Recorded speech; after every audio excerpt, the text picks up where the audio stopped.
Question one. Does tackling gradual urges eventually become less strong with these mindful practices?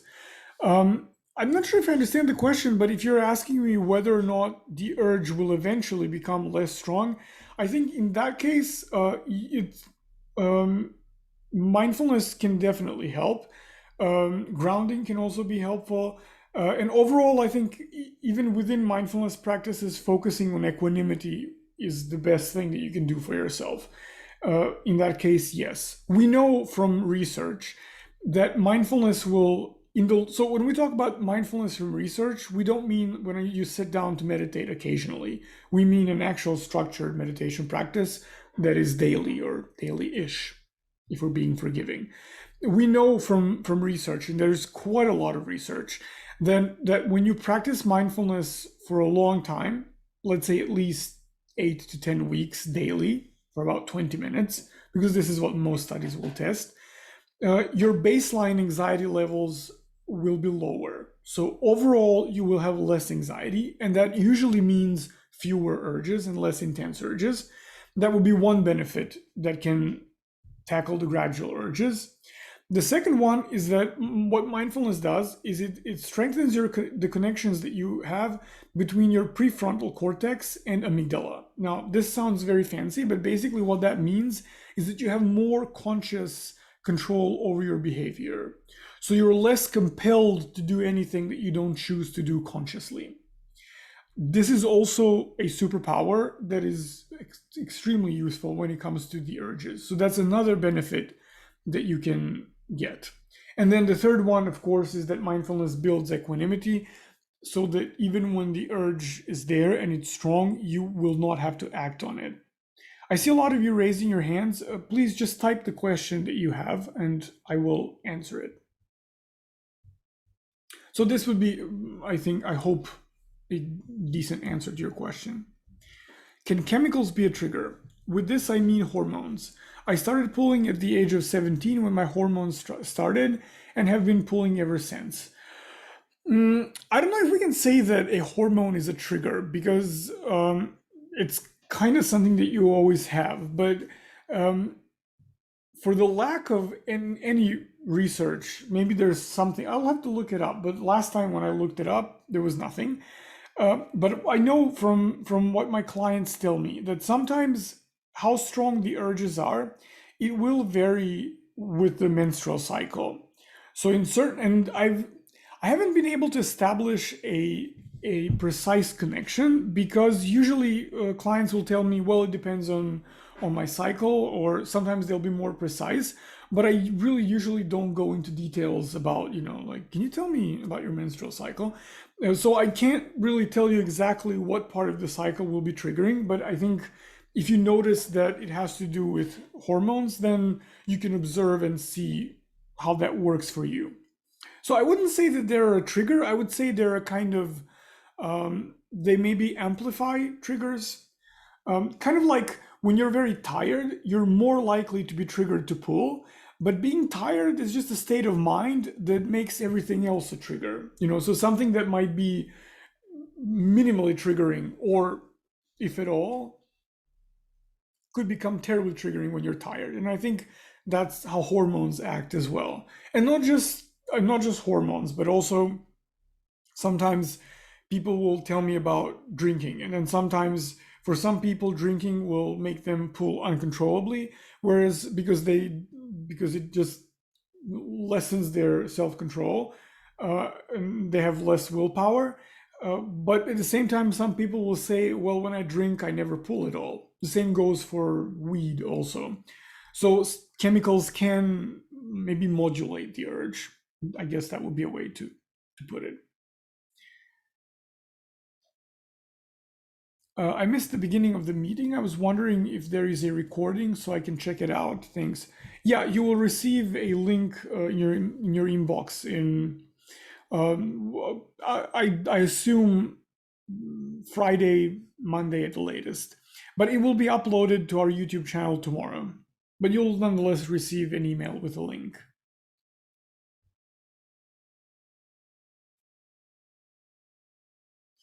Can you explain what goes into the table you're referring to? Oh, okay. So what I meant by the table is that I meant when you're starting to plan what is it that you need to do when the urges are very intense, you need to have a good overview of what triggers sudden intense urges and what triggers gradual intense urges. So you create like a simple 2 by 2 table in row with 2 rows and 2 columns, arranged whatever you like, but one should be gradual urges and sudden urges, and then 2 columns should refer to triggers that will trigger them, and just sort them out.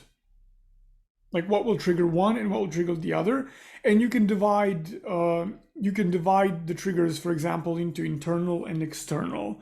I just remembered now that I didn't explain that part. Um, uh, we had, as I said, we had a whole webinar on triggers, and I introduced this division to external and internal triggers, which is quite arbitrary and very flawed, I know, but it's practical and useful. So by internal triggers, I mean thoughts, feelings, memories, and by external triggers, I mean a mirror, I don't know, your friends, partners, parents, work obligations, and then you create a table that will tell you exactly what you need to plan strategies for. Then you can see what are the triggers that you can control and what are the triggers that you can't control. Where you have triggers that you can control, focus on those, and then the rest and leave it out for now, right? And then focus, and then when you create these strategies based on the techniques that I gave you, with those triggers that you cannot control, because then you focus on your own emotional regulation. I hope that was clear, although somehow I think I wasn't clear, but I hope it was. How to increase or develop equanimity, particularly to those people who failed a lot with fighting urges or constantly unsuccessful in applying their first aid or habit reversal plan. So, I find it hard to believe that you've chosen appropriate techniques and that you're constantly unsuccessful. Uh, I, if a technique never works, it's not a good technique. So let me first address that part. Forget about them.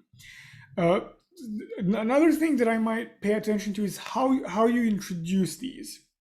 When you use habit reversal, uh, before you start choosing competing responses, you need to have at least a couple of weeks of intense self-monitoring so that you can choose appropriate techniques.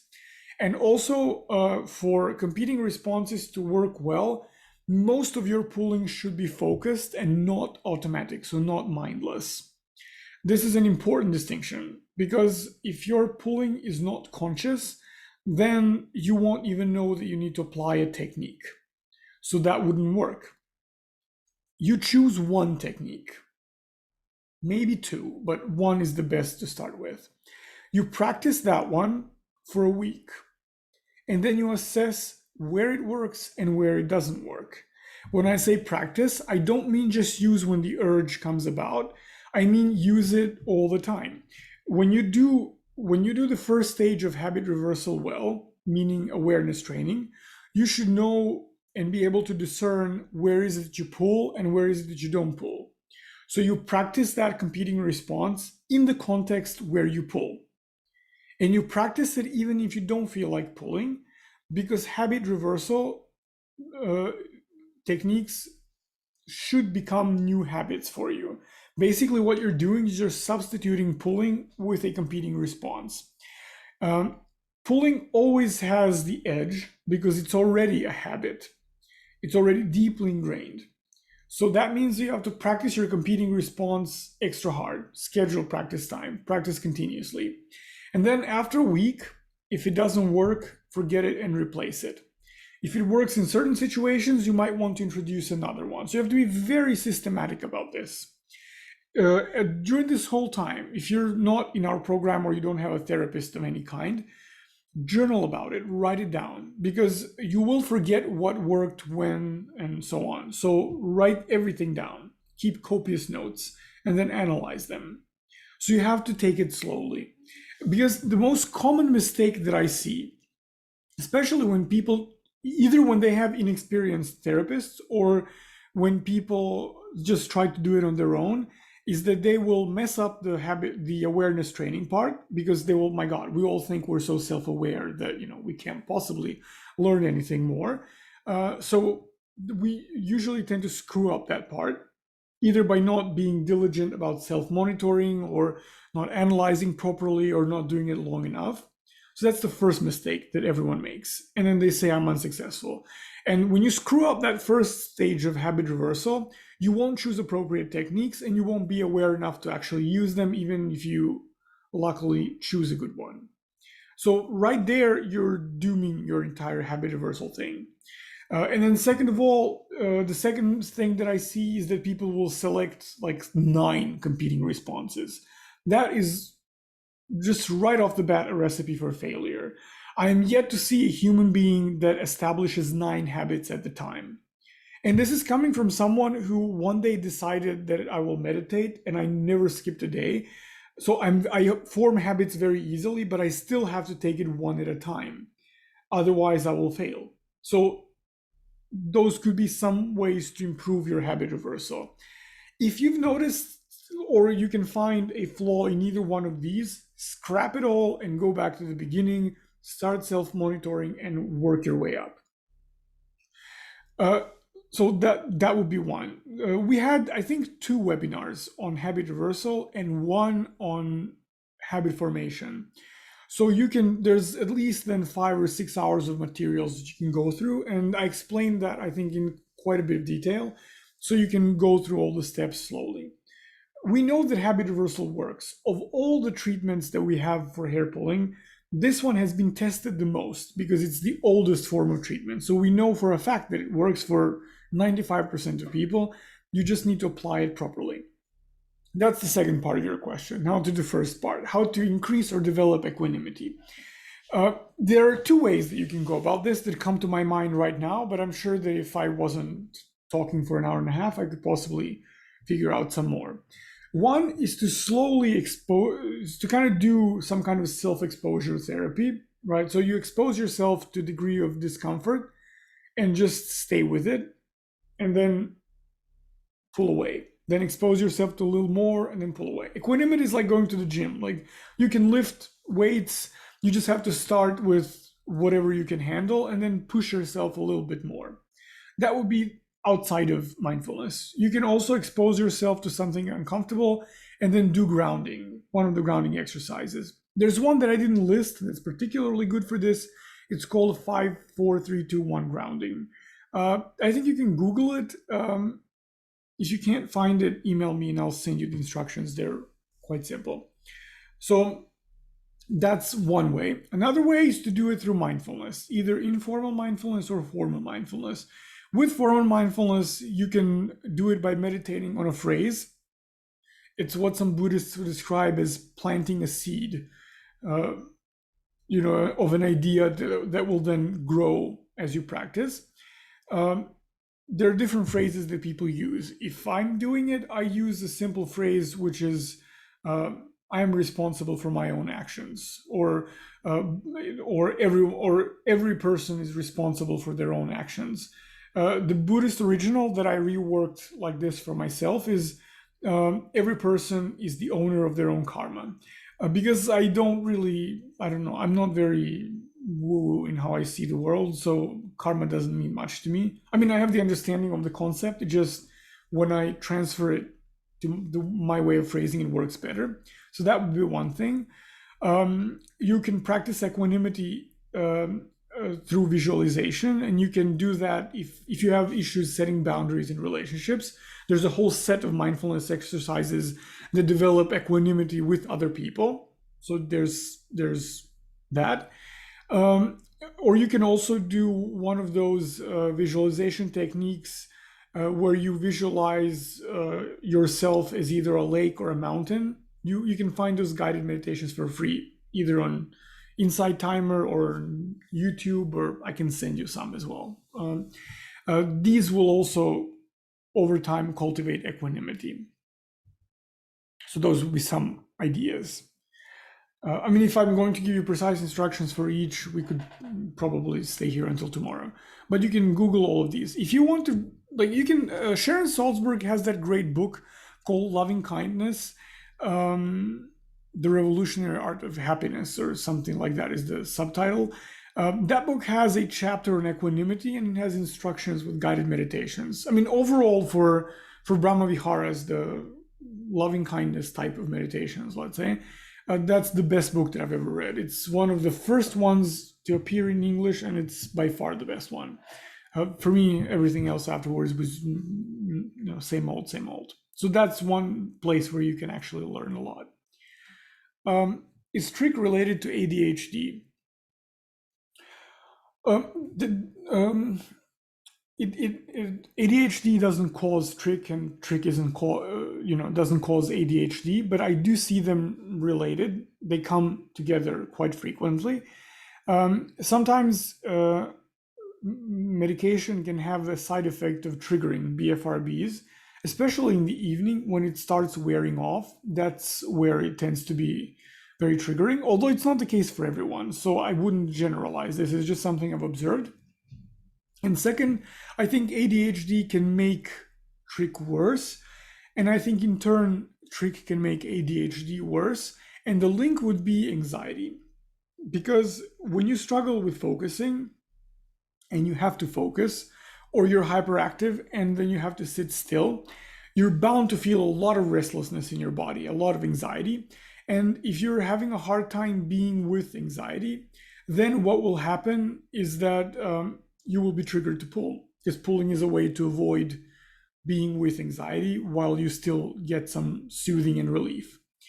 And then after pulling and that soothing effect, what usually comes is a lot of anger and self-loathing, which will make it additionally hard to focus because it'll still be disturbing. And then you kind of end up in this vicious cycle. So that's one way.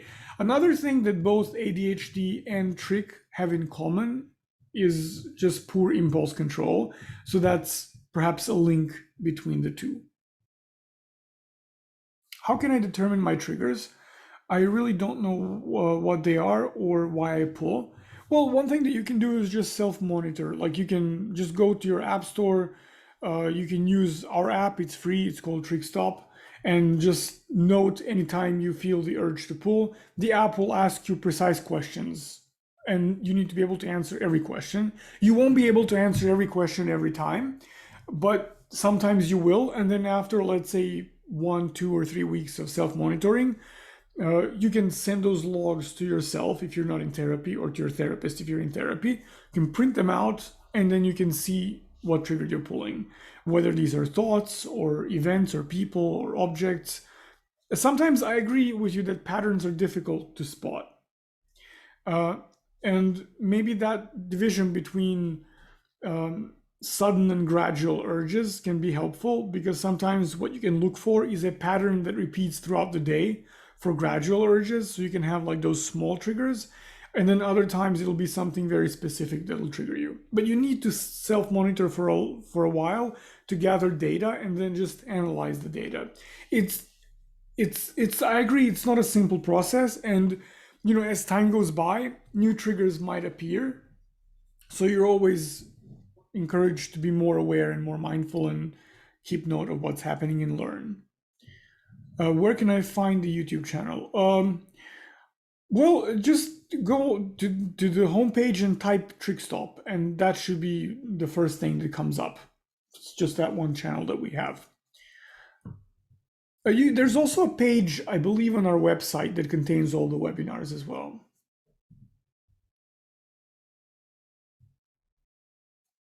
Thank you so much for these useful webinars. For this useful webinar. Well, thank you. I'm glad you found it useful. Indeed, I noticed that singing works to lessen my urge instantly. I feel as a vent, especially with sad and emotional songs, but unfortunately I can't apply it now because of moving to a shared apartment with people I don't know, so I feel suppressed most of the time. I agree that when you find music that resonates with how you feel, I think that's really an added bonus. And sometimes it will work if you just play the music and just focus on the music. That might also work. So try that out. And I'm glad that singing works because I find that it's really an underrated gem of a technique that people just think it's silly and they don't want to try it, but it's truly very good. So if you can't sing out loud, like for example, I will sing out loud even though no one actually ever wants to listen to me sing. I just don't care. But if you care, then just try listening. Get yourself a good pair of headphones and just intently focus on the music. But in that case, really try to pinpoint the music that will resonate with how you're feeling, whether it's sad or.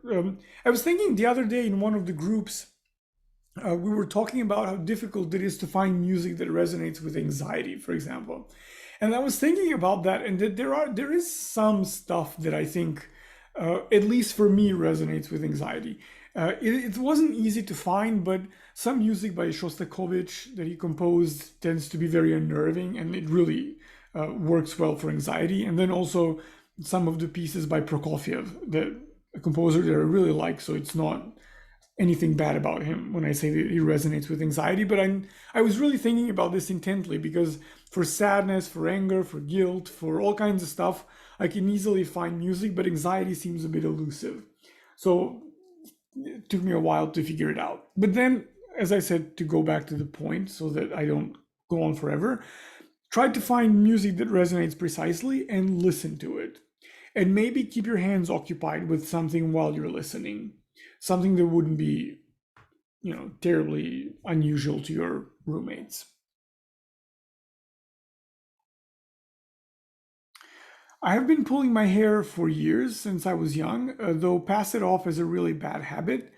2 years ago, I went cold turkey and stopped pulling my hair.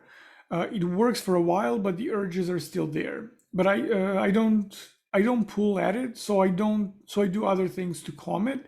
Nail biting, picking at my scalp, or picking my skin until I bleed. However, I might go back to pulling my hair, missing the sensation, or do any self-injury. I don't know what to do. Nothing else seems to help. So it sounds like you've substituted your pulling for skin picking. So one BFRB with another BFRB. Um, I think stopping cold turkey doesn't really work for many people.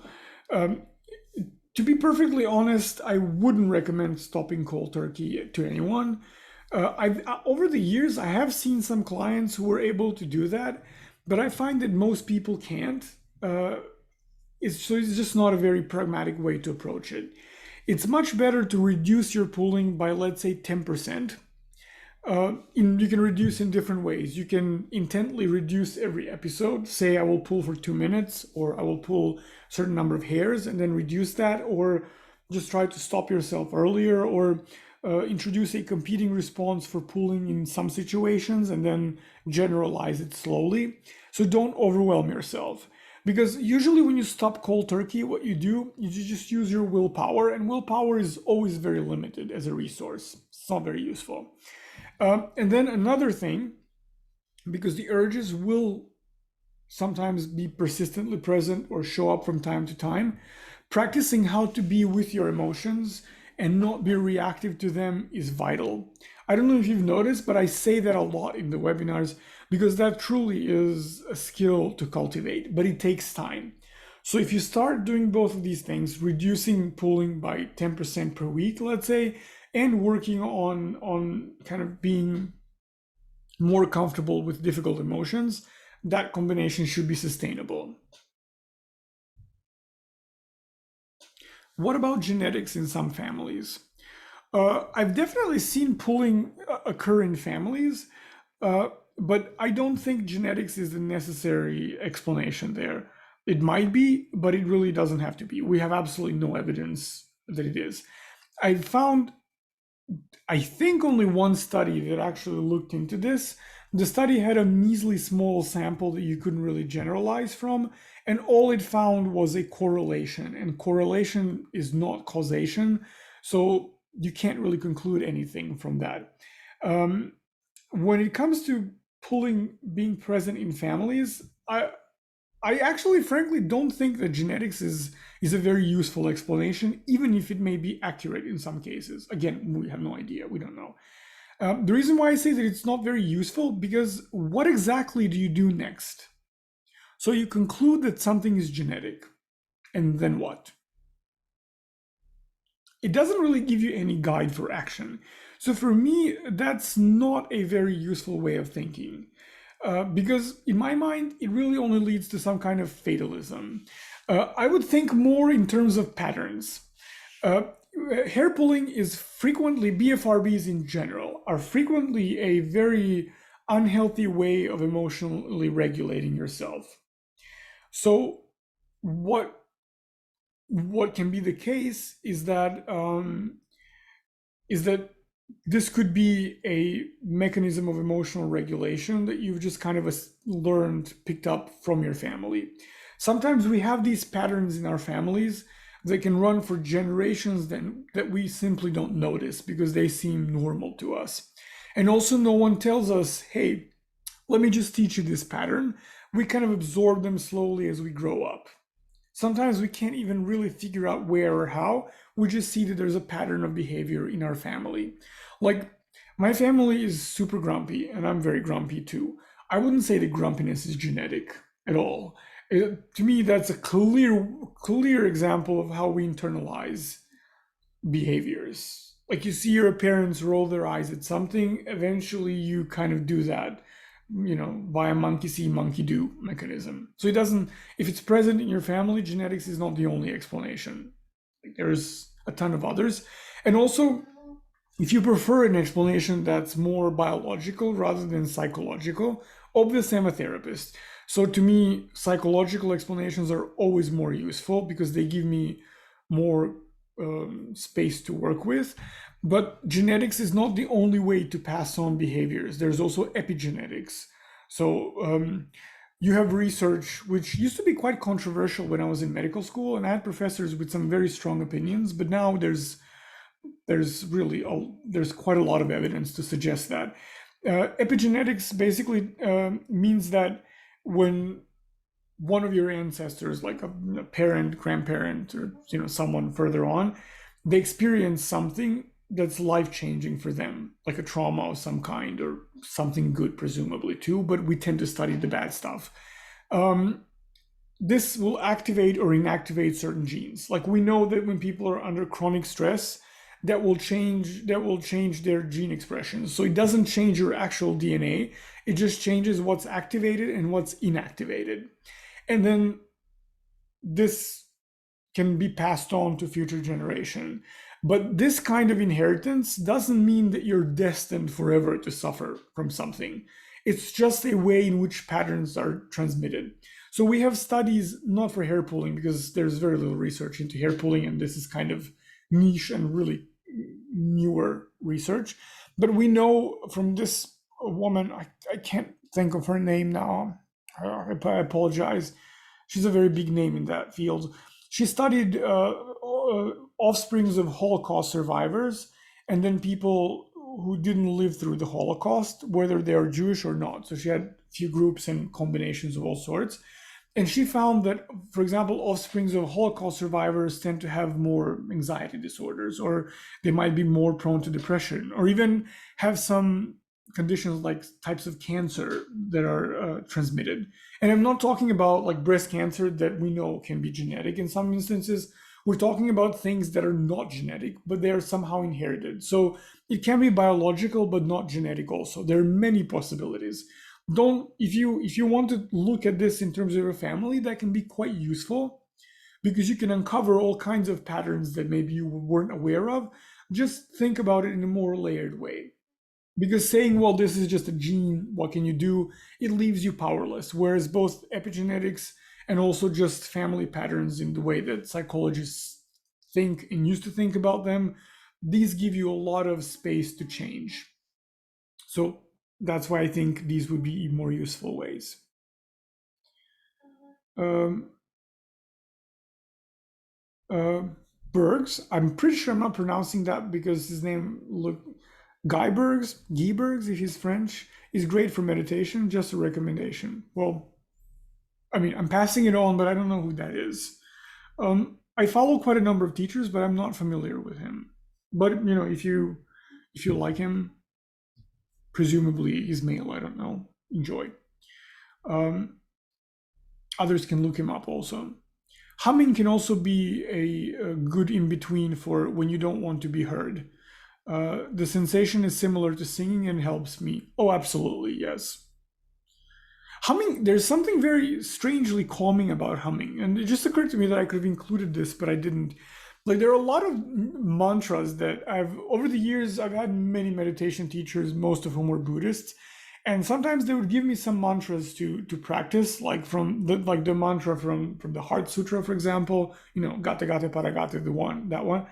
Um, and sometimes I would ask them, what does it mean? And they'll like shrug their shoulders and they would say nothing, just try it.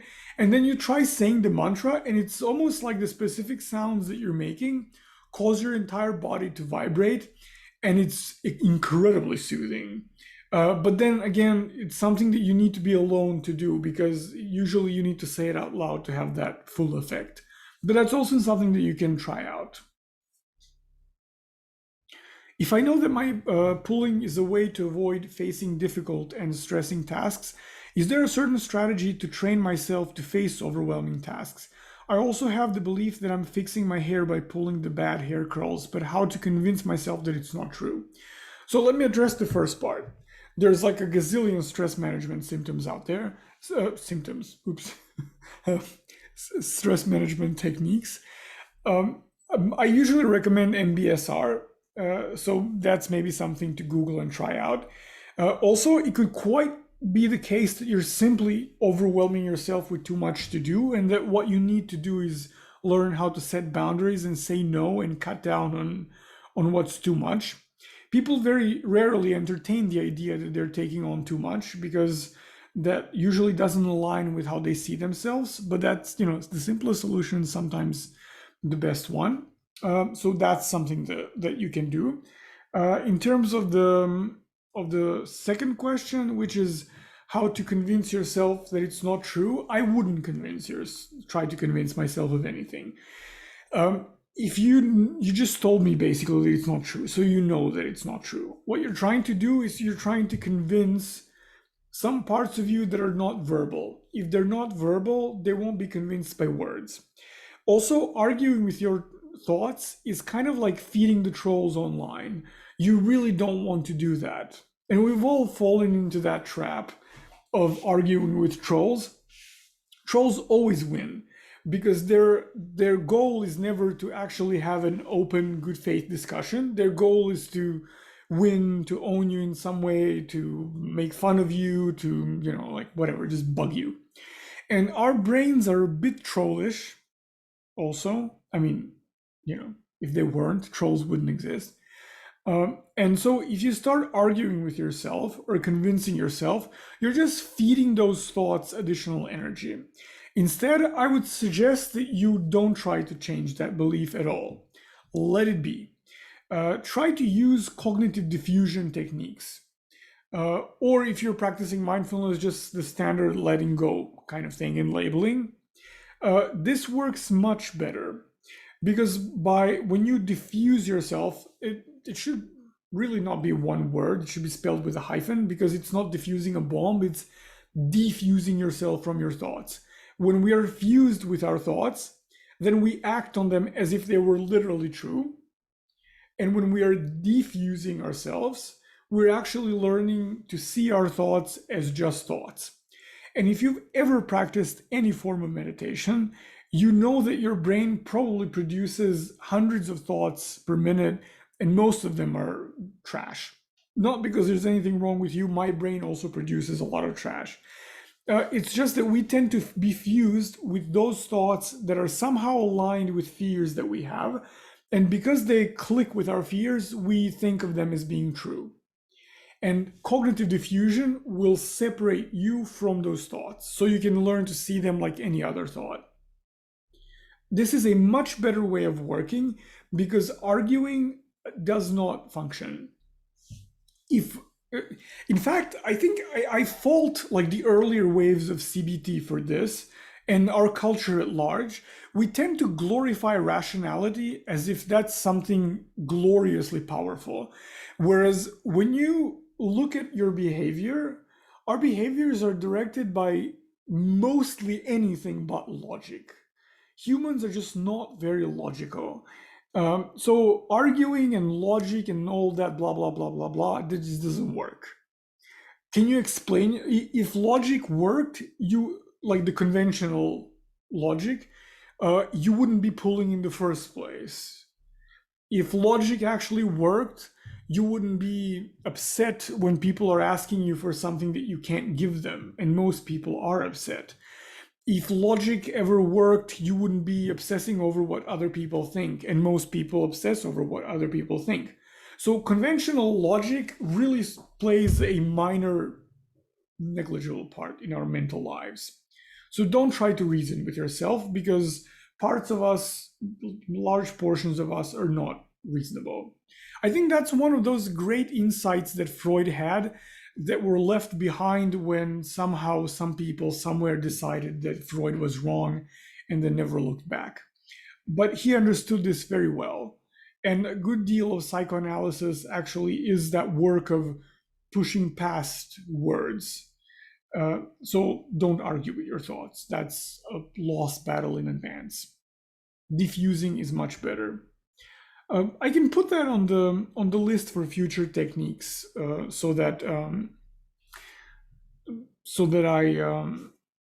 so that maybe I can teach you more of these techniques, because there's really many of them.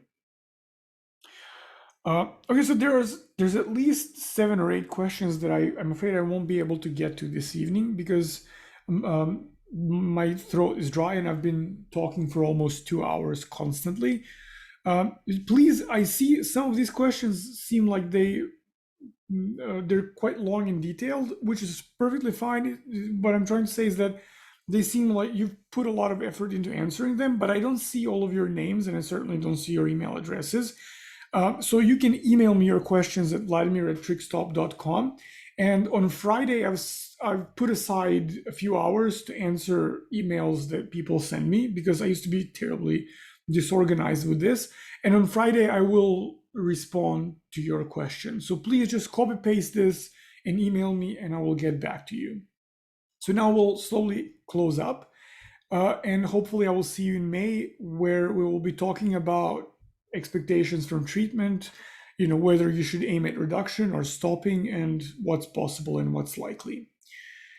So thank you very much for sticking around for so long, and so many of you, and see you in May.